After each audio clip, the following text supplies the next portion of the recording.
मुल्क में कबल वक्त इंतखाबात के हवाले से तहरीक इंसाफ और काफ लीग की राहें जुदा होने का इम्कान नजर आ रहा है।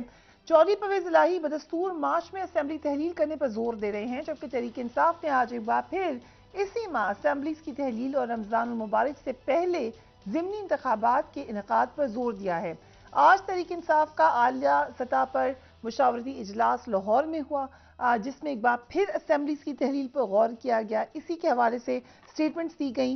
हुकूमत ने आज तहरीक इंसाफ से फिर राब्ते भी बहाल किए। वफाकी वज़ीर ख़जाना इसहाक डार सदर आरिफ अलवी से मिले, उनको वज़ीर आज़म शहबाज शरीफ का पैगाम सुनाया। सदर आरिफ अलवी ने भी अपने एक इंटरव्यू में यही बात की कि वो समझते हैं कि जल्दी इलेक्शंस की तरफ बात जाए। दूसरी तरफ हम देख रहे हैं कि तहरीक इंसाफ एक जानिब पंजाब असम्बली तहलील करना चाह रही है, तो दूसरी जानिब आज पंजाब में तहरीक इंसाफ के वजीर की तकरीब हल्फ बर्दारी गवर्नर हाउस में भी हुई, जिसको बाद में कहा गया कि खान साहब को इसके हवाले से शायद इत्तला भी नहीं थी। सो काफ़ी कंफ्यूजन नजर आ रही है पंजाब में। हबीब अकरम साहब, इलेक्शन को आप जाके आप एक्सपर्ट हैं इलेक्शन कवरेज के, सो क्या नजर आ रहा है आपको इलेक्शन? देखिए, इस वक्त इलेक्शन ड्यू है। आप यूं समझ लीजिए कि पाकिस्तान के अंदर जो सियासी सवालात हैं, इनका जवाब इलेक्शन है। हमारे इलेक्शन का वक्त आज है और अभी है। ये जो हम इलेक्शन नहीं करवा रहे, दरअसल हम पाकिस्तान के लिए मुश्किलात खड़ी करते चले जा रहे हैं। पाकिस्तान की इकोनॉमी के लिए, पाकिस्तान की स्टेबिलिटी के लिए, पाकिस्तान के लोगों के लिए। आप देख लीजिए कि पाकिस्तान में इस वक्त जो एक हमारा जो डेट क्राइसिस है, वो भाड़ की तरह मुंह खोले हमारी तरफ बढ़ रहा है। तो क्या इस क्राइसिस से निपटने के लिए मौजूदा हुकूमत इक्विप्ड है? क्या इसको पॉलिटिकल सपोर्ट हासिल है? क्या ऐसी हुकूमत को ऐसे मौके पे, ऐसे नाजुक मौके पे वाकई कुछ काम ऐसा कर सकती है जो उसे करना चाहिए? तो इन सारे सवालों का जवाब है नहीं। इसलिए हमें इलेक्शन की जरूरत है, क्योंकि हमारी इकोनॉमी को दुरुस्त करने के लिए ये कुछ 6 महीने, 1 महीने या 1 साल का काम नहीं है। यहाँ पे एक लॉन्ग टर्म पॉलिसी की जरूरत है। हमें बहुत सारी चीजें दोबारा से, कुछ को मिटाना है और कुछ को दोबारा से लिखना है। हमें जो चीज हमारी जो इकोनॉमी है, ये दरअसल इकोनॉमी नहीं है, एक अजीबोगरीब किस्म का एक मलगूबा बन के रह गई है। लिहाजा इसको दुरुस्त करना है, इसके तारों पौ, इसका ताना बाना ठीक करना है। तो क्या ये मौजूदा हुकूमत कर सकती है? नहीं कर सकती, क्योंकि उसकी एक पॉलिटिकल कॉस्ट है और पॉलिटिकल कॉस्ट पे करने के लिए ये गवर्नमेंट तैयार नहीं है। और जाहिर है ऐसे मौके पे एक नए मैंडेट की जरूरत है। तो लिहाजा लेकिन हबीब अकरम साहब, गवर्नमेंट क्या, यहाँ तो हमें चीफ मिनिस्टर पंजाब भी तैयार नजर नहीं आ रहे। सो एक टेक्निकली होंगे कैसे इलेक्शन? अब चीफ मिनिस्टर पंजाब जो है वो सिर्फ अपनी हैसियत की वजह से, ये तारीख की सितम ज़रीफी है जो हमारे ऊपर लादी गई है कि उसमें चौधरी परवेज इलाही इतने रेलेवेंट हो गए। अच्छा, अगर फर्ज कीजिए असेंबली नहीं तोड़ते चौधरी परवेज इलाही साहब, तो ना तोड़े, फिर पीटीआई बाहर आ जाएगी। लिहाजा चौधरी परवेज इलाही साहब के पास ऑप्शंस क्या हैं? चौधरी परवेज इलाही साहब के पास कोई ऑप्शन नहीं है। उनके पास एक ही ऑप्शन है कि वो इमरान खान की बात माने, और यही वो बात बार बार करते हैं। तो लिहाजा अब चौधरी परवेज इलाही साहब की अगर इतनी ही जो उनके पॉलिटिकली चीजों का पता होता, तो उनकी पार्टी का अंजाम ये होता जो हो चुका है। वो मतलब इमरान खान के वोटों से उनकी पीएमएलक्यू पूरी की पूरी खड़ी हुई है। पीएमएलक्यू के अपने वोट कहां पे हैं? राइट। गुजरात की सीट नहीं है जीत सकती। तो ऐसे मौके पे चौधरी परवेज इलाही डिक्टेट कराएंगे कि जनाब, और उससे पहले चौधरी परवेज इलाही साहब को मियां मंजूर भट्टू साहब का अंजाम भी याद होना चाहिए, जो यूसुफ बेकारवा होके अब फिरते नजर आते हैं। बात यह है कि इन्हें, चौधरी परवेज इलाही साहब को उनके सामने कोई और ऑप्शन नहीं है कि वो पाकिस्तान तहरीक इंसाफ की बात माने। हाँ, अगर वो जाना चाहते तो चले जाए, इस वक्त कौन सी बात है, इसमें वो किसी का नुकसान नहीं करेंगे। ठीक। सो अली जैदी साहब, आप do you trust Chaudhry Pervez Elahi के वो तोड़ देंगे असेंबली?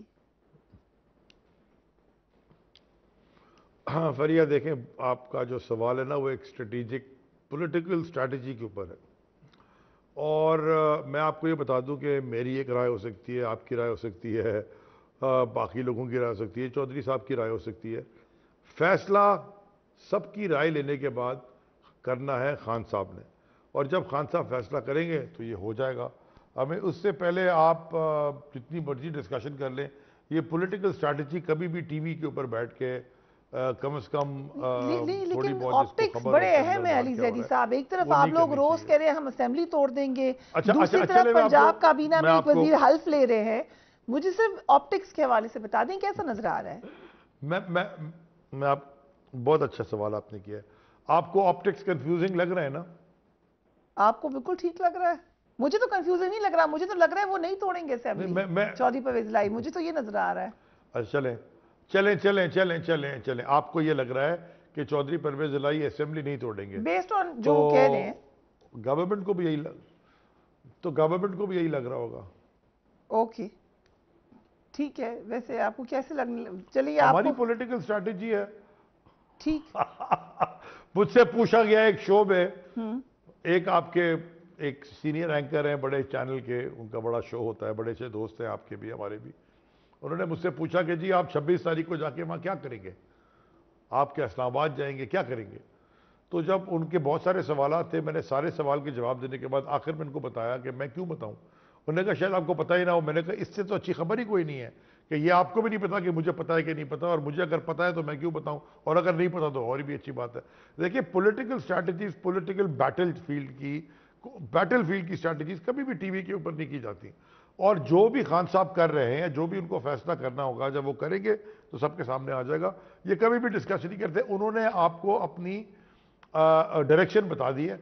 अगर आप इलेक्शन की डेट नहीं देते, हमसे इलेक्शन के ऊपर बात नहीं करते, हम खैबर पख्तूनख्वा की और पंजाब की असेंबलियां डिसॉल्व करके इलेक्शन की तरफ चले जाएंगे। अब वो डेट उसकी क्या है, उसका फैसला इमरान खान ने करना है और किसी ने नहीं करना। नज़ीर और ये अगाई भी बता साहब, दूं कि मैंडेट इमरान खान साहब के पास है। आपको क्या लग रहा है, एक तरफ हमने फिर ये खुशाइन कदम है कि दोबारा टॉक्स का अगर आगाज हुआ है, लेकिन क्या इलेक्शन हो जाएंगे? मेरा अपना ज़ाती नुक्ता नज़र यह है कि इलेक्शन नहीं होंगे, और इलेक्शन जो उनका शेड्यूल है उसी के मुताबिक जो वक्त पर होने हैं उसी पर होंगे। और मेरा नहीं ख्याल है कि ये इलेक्शन अगस्त से या सितंबर से पहले हो सकेंगे, ये मेरा अपना ज़ाती ख्याल है। और अब जो चीज़ें लग रही हैं सामने, अगर सिर्फ खैबर पख्तूनख्वा असेंबली तोड़नी होती है तो वो मतलूबा नताइज हासिल नहीं हो सकते हैं, या सिंध से बलूचिस्तान से अरकान असम्बली को इस्तीफा दिलाने हैं तो भी मतलूबा नताइज पूरे नहीं हो सकते। अगर उनके इस्तीफे के बाद तो बाई इलेक्शन हो जाएंगे, बाकी 1 महीना हो या 2 महीनों तब भी बाई इलेक्शन हो जाएंगे, और जो भी नतीजा होगा वो सामने आ जाएगा। तो खान साहब ये बात कह तो चुके हैं कि वो असम्बलियां तोड़ देंगे और वो फ्रेश इलेक्शन की तरफ जाएंगे, और रास्ता ये निकाला है उन्होंने कि पहले 2 असम्बलियां तोड़ दे तो फिर हम आगे निकल जाएंगे। मेरा ख्याल है कि ये जो सियासी अदम इस्तेहकाम है उसमें एक हिस्सा, बल्कि एक बड़ा हिस्सा खान साहब का भी है कि उन्होंने कंसिस्टेंटली एक ऐसी बात की हुई है जो पॉसिबल नहीं लग रही है। ये इलेक्शन तो उन्होंने फौरन कह दिया था ना, जब कासिम तूरी साहब ने वो रिजेक्ट की करार वो अपना तहरीक अदम एतमाद, और फिर उन्होंने इमरान खान साहब ने डिसॉल्व करने का ऐलान किया, तो उसी वक्त से इलेक्शन की बात कर रहे हैं। लेकिन इलेक्शन के अभी तक कोई आसार नहीं है, और इस बात को तकरीबन 8 महीने से ज्यादा अरसा गुजर चुका है, और मजीद 8 महीने और गुजरते हैं तो सियासी अदम इस्तेहकाम तो रहेगा।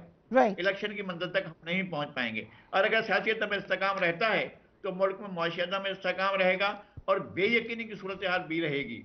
और मेरा ख्याल है कि वो बाकी जो फोर्सेज हैं वो आपका इंतजार नहीं करेंगे, वो सियासी लोगों का इंतजार नहीं करेंगे, वो फोर्सेस जो मामलात को और तरीके से देखती हैं। मेरा ख्याल है कि हमें ये जो रास्ता अख्तियार किया गया है कि डायलॉग का रास्ता अख्तियार किया जाए, ये ज्यादा बेहतर तरीका है। मेरे में सीरियस बातचीत होनी चाहिए, और प्रेसिडेंट की बजाय जनाब इमरान खान साहब की टीम बैठे और हुकूमत से भी टीम बैठे और बैठकर बात करें।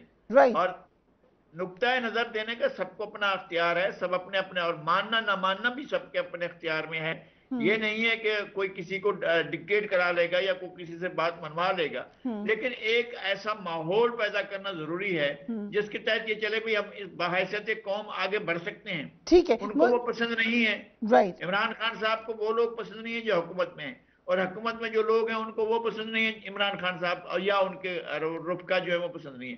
तो इसके बावजूद डेडलॉक जो है वो किसी भी कौम के लिए अच्छा नहीं होता है, डेडलॉक से निकलना चाहिए।